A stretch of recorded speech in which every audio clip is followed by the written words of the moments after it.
यहाँ पर इसकी आवाज सुनने के बाद जिनवू इसका मास्क हटाता है। वो देखता है कि ये नाइट एक लड़की है। जहाँ पर ये लड़की जिनवू से फिर से माफी मांगती है। जिनवू यहाँ पर इस लड़की से कहता है कि पहले तुमने मेरे ऊपर अटैक किया और अब तुम मुझसे माफी मांग रही हो। और वैसे भी यहाँ पर जिनवू ने उसके सभी साथियों को मार दिया है। ये लड़की जिनवू से कहती है कि एक नाइट की ड्यूटी होती है कि उनके लीडर्स को प्रोटेक्ट करना। अब जिनवू भी यहाँ पर इसको छोड़ के जाने लगता है, लेकिन यहाँ पर ये लड़की जिनवू के ऊपर पीछे से अटैक करने की सोचती है, लेकिन जिनवू का शैडो सोल्जर उसको बचा लेता है। अब यहाँ पर फिर से ये लड़की जिनवू से माफी मांगने लगती है। जिनवू यहाँ पर इस लड़की से पूछता है कि क्या उसके पास फ्लोर एंट्री परमिट है। ये लड़की बताती है कि जो एंट्री परमिट है वो उसकी फैमिली के पास है, और अगर जिनवू उसको छोड़ दे तो वो परमिट दिलाने में उसकी मदद करेगी, क्योंकि उस लड़की को सभी अपर लेवल के परमिट्स का पता है। जिनवू यहाँ पर उस लड़की से कहता है कि यही रीजन है मुझे एक भी परमिट नहीं मिला जब मैंने इतने सारे एनिमीज को मारा तब भी। जिनवू यहाँ पर उस लड़की से पूछता है कि क्या वो उसके ऊपर भरोसा कर सकता है। ये लड़की यहाँ पर जिनवू से कहती है कि जिनवू उसके ऊपर ट्रस्ट कर सकता है और वो झूठ नहीं कह रही। अब जिनवू यहाँ पर उस लड़की को छोड़ देता है और वो उससे पूछता है कि तुम लोग आखिर हो कौन।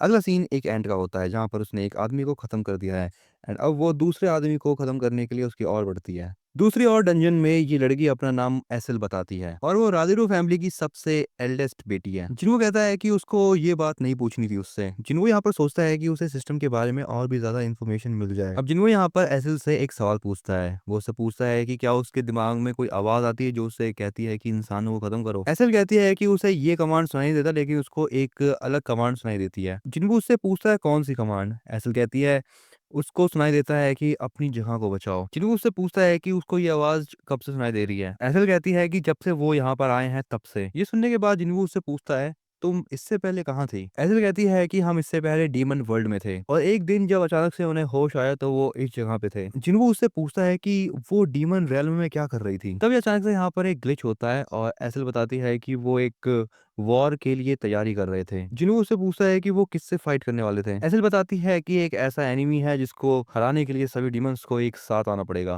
वेल बडीज, यहाँ पे एसेल क्या कह रही है इसके बारे में अगर तुम्हें कुछ भी पता हो तो तुम कमेंट में बता सकते हो। वेल अब यहाँ पर एसेल कुछ बता भी नहीं पाती। एसेल कहती है कि इससे आगे कोई भी इन्फॉर्मेशन दी नहीं जा सकती और कॉन्वर्सेशन ब्लॉक हो चुकी है। वेल अब यहाँ पर एसेल नीचे गिरने वाली होती है, लेकिन जिनवू उसको संभाल लेता है। जिनवू कहता है कि अब वो इसके आगे कुछ भी नहीं पूछ सकता। अगले सीन में यहाँ पर चीफ वो एक रिपोर्ट हंटर्स को समझा रहा होता है।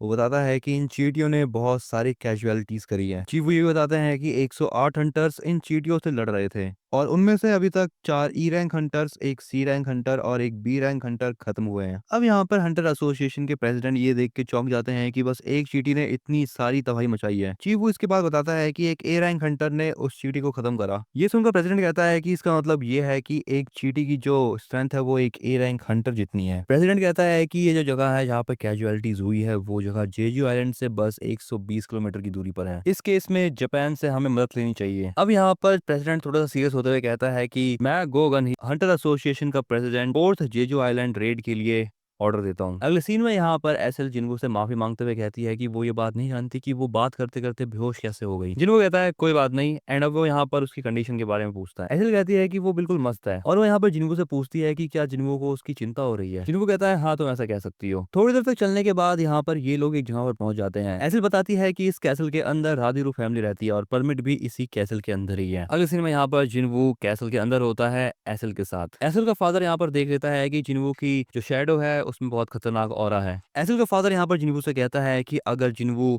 ये सोचकर यहाँ पर आया है कि वो इस कैसल को जीत लेगा तो वो यहाँ से जिंदा बच के नहीं जाएगा, लेकिन एसेल यहाँ पर ऐसा करने से अपने फादर को रोक देती है। जिनवू कहता है कि उसने एसेल को प्रॉमिस किया है कि वो कुछ भी नहीं करेगा ऐसा, लेकिन अगर उसको परमिट मिल गया तभी। एसेल के फादर को यहाँ पर ये बात पता चल जाती है कि वो जिनवू को नहीं हरा सकता, और अब यहाँ पर जिनवू को परमिट मिल जाता है। अब यहाँ पर एसेल के फादर जिनवू को यहाँ से जाने के लिए कहते हैं। जिनवू कहता है मुझे एक और चीज चाहिए, वो है आपकी बेटी, लेकिन बस थोड़ी देर के लिए। एसेल के फादर को अब यहाँ पर थोड़ा सा अजीब लगता है, लेकिन जिनवू उनको समझाते हुए कहता है कि उसको एसेल बस एज अ गाइड चाहिए, क्योंकि एसेल हर एक फ्लोर के परमिट की जगह को जानती है। एसेल के फादर यहाँ पर जिनवू से कहते हैं कि क्या वो एसेल की सेफ्टी की गारंटी लेता है। जिनवू कहता है हाँ वो उसकी गारंटी लेता है। अब एसेल के फादर भी यहाँ पर उसको इजाजत दे देते हैं जाने की। अगले सीन में यहाँ पर इस चींटी की चीड़ फाड़ हो रही होती है, और यहाँ पर एक आदमी को दिखाया जाता है। दूसरी तरफ यहाँ पर जिनवू को 90th फ्लोर का भी परमिट मिल जाता है। जिन्हों यहाँ पर बताता है कि इग्रिस और टैंक इन दोनों के ही लेवल बढ़ चुके हैं। यहाँ पर एसेल के पास कुछ गिफ्ट्स होते हैं। एसेल बताती है कि ये जो गिफ्ट्स हैं वो परमिट्स को दिलवाने में मदद करेंगी। जिन्हों यहाँ पर एसेल को साफ साफ ऐसा करने से मना कर देता है, और वो कहता है कि ये एक अच्छा आइडिया नहीं है। जिन्हों यहाँ पर एसेल से कहता है कि तुम दूसरे लेवल पे रहने वाले डीमन नोबल्स के साथ कम्पीट कर रहे हो ना, जिन्हों यहाँ पर एसल से कहता है कि वो उसकी फैमिली को नंबर 1 पे ला देगा। एसल यहाँ पर जिन्हों से पूछती है कि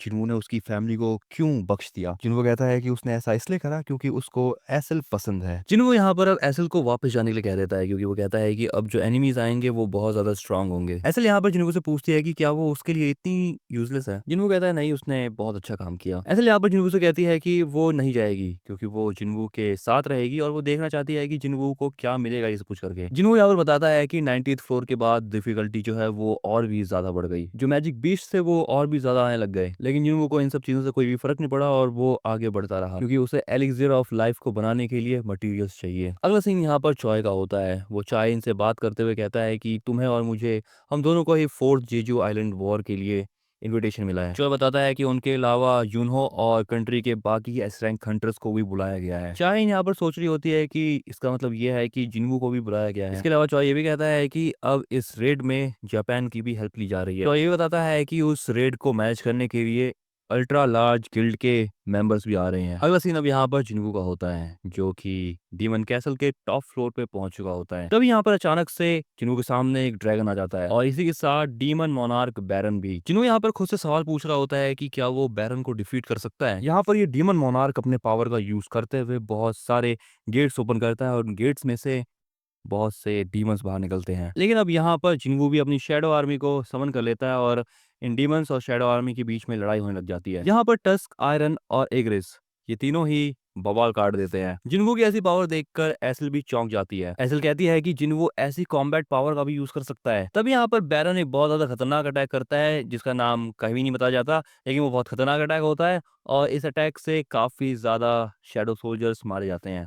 यहाँ पर एसल के ऊपर भी एक अटैक होने वाला होता है, लेकिन उसको कुछ हो उससे पहले ही यहाँ पर जिन्वू सामने आ जाता है और उसको बचा लेता है। इस अटैक के हो जाने के बाद यहाँ पर जिन्वू कहता है कि वो अपने सोल्जर्स को वापस रिवाइव कर सकता है, लेकिन अगर बैरन ने ये अटैक बार बार करा तो उसका माना पावर जल्दी खत्म हो जाएगा। यहाँ पर जिन्वू अपनी डैश और स्टेल्थ एबिलिटी का यूज करता है। वो यहाँ पर बहुत ज्यादा स्पीड में भागता है बैरन के ऊपर अटैक करने के लिए, लेकिन यहाँ पर बैरन उसके अटैक को रोक देता है। जिन्वू यहाँ पर सोचता है कि क्या बैरन ने उसकी स्टेल्थ एबिलिटी को डिटेक्ट कर लिया, पर अब यहाँ पर बैरन एक अटैक करता है और वो जिन्वू को बहुत दूर फेंक देता है। बैरन यहाँ पर दोबारा अटैक करने लगता है, लेकिन जिन्वू उसको डॉज कर लेता है। अब यहाँ पर जिन्वू अपने हेल्प के लिए इग्रिस और टस्क की हेल्प मांगता है। टस्क यहाँ पर बैरन के ऊपर अटैक करता है और मौके का फायदा देखते हुए यहाँ पर इग्रिस जो है वो ड्रैगन को खत्म कर देता है और इस अटैक से बैरन जो है वो जमीन पर गिर जाता है। जिन्वू कहता है चलो अच्छा हुआ, फाइट के समय ऊपर देखने में काफी दिक्कत हो रही थी मुझे। इसके बाद अगले सीन में एक लड़की को दिखाया जाता है जो अपने आप को इंट्रोड्यूस करते हुए बताती है कि वो ड्रॉ स्वॉर्ड गिल्ड से है और उसका नाम है हानेकावा और उसकी गिल्ड का मास्टर है ये आदमी जिसका नाम है गोतो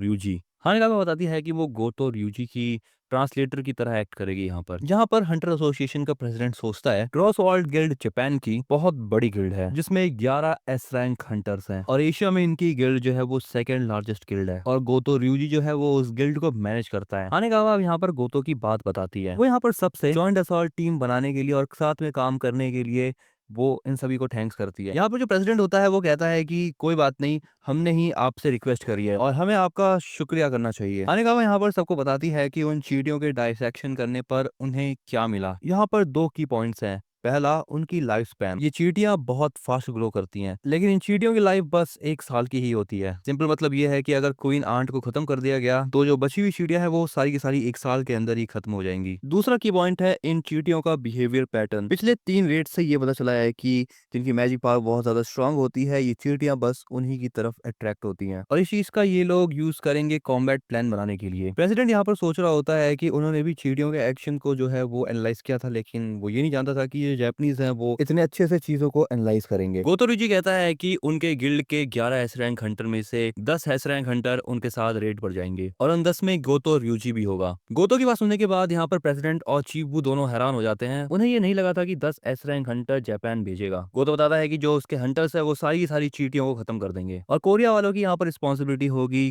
क्वीन एंट को मारना। चीफ वू यहाँ पर गोतो से कहता है कि अगर ऐसा हुआ तो जापानीज वालों को बहुत सारी चींटियों को खत्म करना होगा। गोतो बताता है कि एआई सिमुलेशन के अकॉर्डिंग देखे तो ये बेस्ट टैक्टिक है। प्रेसिडेंट कहता है अगर ऐसी बात है तो ठीक है, वो प्लान के अकॉर्डिंग सब कुछ देख लेंगे एक बार। अगला सीन यहाँ पर जिन्वू का होता है। उसकी शैडो आर्मी यहाँ पर अभी भी फाइट कर रही होती है और जिन्वू की जो माना पावर है वो बहुत तेजी से कम हो रही है। दूसरी तरफ यहाँ पर जो बैरन है वो आयरन और टस्क इन दोनों को ही खत्म कर देता है और साथ ही साथ इग्रिस को भी। अब बारी होती है जिन्वू के अटैक करने की। जिन्वू यहाँ पर अटैक करता है लेकिन बैरन जो है उसको भी रोक देता है और इसके साथ बैरन जिन्वू को पकड़ लेता है। लेकिन यहाँ पे वक्त रहते जिन्वू जो है वो टस्क, आयरन और एग्रिस इन तीनों को समन कर देता है और दूसरी तरफ यहाँ पर जिन्वू भी अटैक कर देता है। लेकिन यहाँ पर बैरन उन सभी शैडोज को वापस से खत्म कर देता है और इसी के साथ यहाँ पर जिन्वू का माना पावर भी खत्म हो चुका है। अब यहाँ पर जिन्वू और बैरन दोनों में फाइट शुरू हो जाती है। फाइट करते हुए यहाँ पर जिन्वू के डैगर्स उसके हाथ से छूट जाते हैं एंड यहाँ पर जो जीतने वाला होता है वो बैरन, लेकिन तभी यहाँ पर एसिल अपना वेपन जिन्वू को दे देती है। अब जिन्वू यहाँ पर अपना चांस देखता है और रूलर्स हैंड का यूज करके